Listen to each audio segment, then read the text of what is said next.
So as I was reflecting on the readings, in the first hour we read the story of creation, and then the story of the vineyard and the fig tree. God did everything for us. He spent 7 days creating everything for us so that it's perfect. And then he created man. So he spent the first 5 days creating everything. The 6th day he created man. He rested on the 7th. So he wanted to make sure everything was perfect. He could have easily done this all in a day. I mean, he's God, but he wanted everything to be perfect. So I was reflecting on this. I recently have a newborn daughter, and so when I'm looking and thinking about this, I wanted to pick everything out. You go and you shop and you look online and you pick everything out. At the end of the day, all this doesn't matter. You start to realize that they don't care. You care, but they really don't care. But you want it to be perfect because it's your newborn. It's the most precious thing you have. And so God was the same way with us. He really wanted to make sure everything was perfect before we arrived. And he created it all with his own hands. He didn't just, create man and say, the angels can create everything else that you need. Just tell the angels and they'll do it for you. He could have done that. He didn't. And so what more proof do we need that God's doing everything for us? And then we hear the parable of the vineyard. He says he did everything. He trimmed the hedges. He built a wall. He did all of this. And then what does it produce? It doesn't produce any fruit, but rather it produces thorns. So not only was it unfruitful, it was harmful. Produces something that could hurt someone. So then let's look a little bit more at the 6th hour gospel. The 6th hour. In the 6th hour, we read the story about the Israelites and their exodus from Egypt. And after they leave Egypt, Moses goes up on the mountain. So what do the Israelites do? Moses has disappeared on the mountain. He's taking his time up there. So what do? They decide to build a golden calf and worship this golden calf.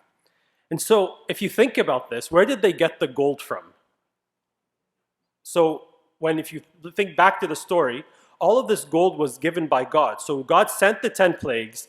He did all of these wonders in Egypt. And he said, you're going to leave Egypt and you're going to plunder the Egyptians. Now, the Israelites had no army. They weren't disciplined. They were barely farmers. They didn't really have anything. And they managed to take from their neighbors. They took all the gold. They plundered the Egyptians. They left, and then they took all the gold that they plundered, that's actually God's gold, melted it all down, and built a golden image. Okay, so why? They saw everything. They witnessed Christ. They had the pillar of cloud. They had the pillar of fire. These are people who saw the miracles of God. So what's their end goal? What's the game here? And so they didn't want to know God. They did not want to hear his voice. They wanted rather to hear what they wanted. They wanted to hear themselves. And they wanted to worship themselves. So that's why they built this image, because really what they wanted to hear was their own voices. And then in the 9th hour of today, we hear the fall from paradise, and mankind is exiled. It seems a little bit harsh if you think about it. You ate from this tree of the knowledge of good and evil, and then all of a sudden you're kicked out of paradise. And so what does God do in response to this? Well, he first thing is he does the first sacrifice. So he said, the Adam and Eve, what did they clothe themselves in? They clothed themselves in fig leaves. What did God do? He clothed them in garments, in leather, in clothing. And so something had to be sacrificed. So actually God offered the first sacrifice, if you reflect upon this. So after that sacrifice is offered, he basically clothes them and he exiles them from paradise. And what does he say? Well, he's going to put a cherubim at the gates of paradise, lest they eat from the tree of life and live forever. So what's the problem here? Problem is they're not going to live forever in everlasting life. They're going to live forever in everlasting death, unless Christ had come down. And so this was really grace from God. This was mercy. If they had done this, they would have died forever. And so when Adam and Eve sinned, they covered themselves with what? Well, the fig trees. And so this is the same tree that Christ cursed. So if you look at it, he goes and he says, you were supposed to be fruitful. This is what the humans chose. They chose to cover themselves in you. And you're useless. You have no fruit. You produce nothing. It's an inadequate covering. So there's many different symbolic things that the fathers teach us about the fig tree. It's the holy people of God who are not fruitful. And so they have the appearance like they were ready to be fruitful. It was the big, beautiful leaves, and you're expecting to reach out, and like Abuna says, reach out and grab fruit. And you grab nothing. So it missing the substance. And you realize the law on its own is really not able to save.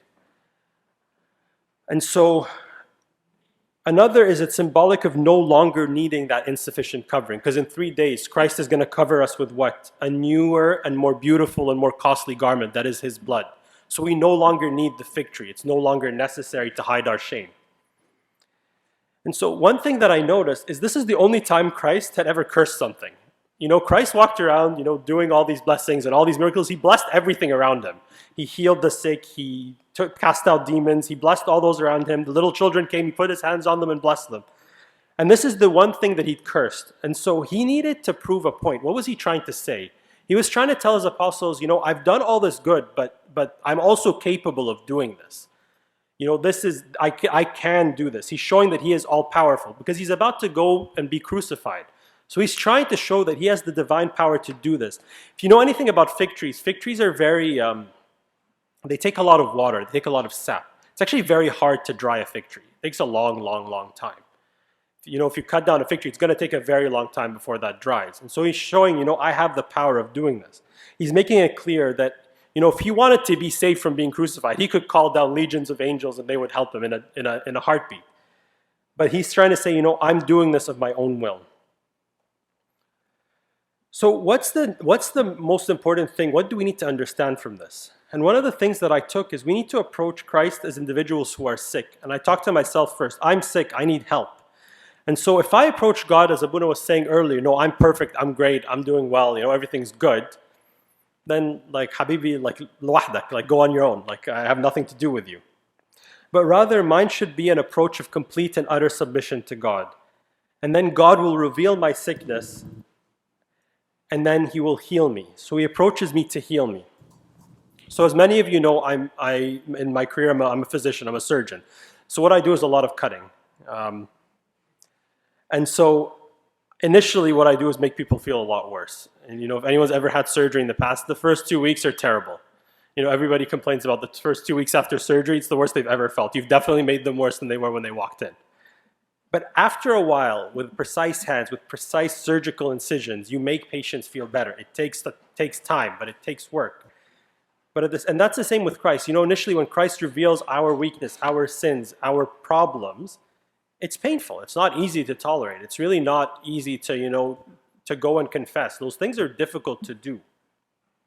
But sometimes, we need that little bit of push to realize, the end goal of all of this is so that we can be with him in paradise forever. He's trimming us, he's pruning us, he's preparing us to be with him in paradise forever. So how beautiful is our God? We did all of this. This could easily be me who, built a golden calf. I love being at church, so it would have been me, trying to fix things and do things. It could have easily been me. It could have easily been me who was in paradise, who chose to eat from the tree of the knowledge of good and evil. This is me. This describes my life. And what I need is a saving God, and that is Christ. And in 3 days, he's going to go up on the cross and say, I'm doing this for you. What more do you want? So when I was reflecting on the verse that we initially had said, if God is for us, who can stand against us? I started to think the only person that's capable of standing against me is me. I'm my own worst enemy. The demons are, all bark and no bite. They'll sit there and they'll yell and they'll bark and they'll do all of this, but we have the power of God. So really the only person who's capable of hurting me, who's capable of stopping me from entering paradise is me. So I'm going to leave you with this last quote that I really liked. It's from St. Gregory of Nyssa. You, O Lord, are the pure and eternal fountain of goodness, who justly turned away from us and in loving kindness had mercy on us. You hated and were reconciled. You cursed and blessed. You banished us from paradise and recalled us. You stripped off the fig tree leaves, an unseemly covering, and put on us a costly garment. You opened the prison and released the condemned. You sprinkled us with clean water and cleansed us from our filthiness. Adam will not be confused anymore when you call him, nor will he hide himself, convicted by his conscience, covering in the thicket of paradise. Nor shall the flaming sword encircle paradise around and make the entrance inaccessible to those who draw near. But all is turned to joy for us that were heirs of sin. Glory be to God forever and ever.